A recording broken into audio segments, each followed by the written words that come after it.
Magandang araw sa ating lahat mga Kainiting TV, mga ka-Awaken Earth, mga kababayan.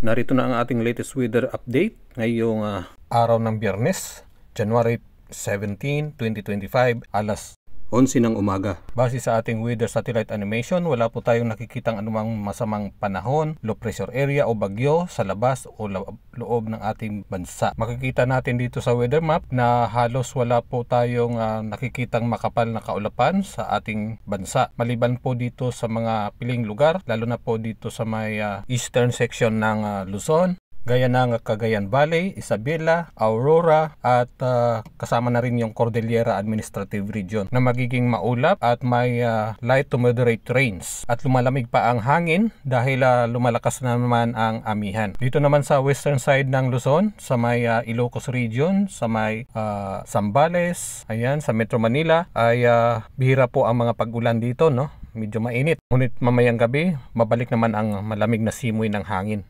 Sa Quezon at Bicol region ay magkakaroon po ng light to moderate rains.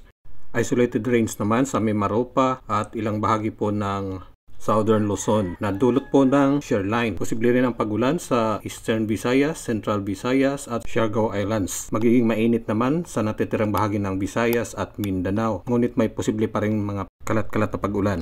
Paki-share.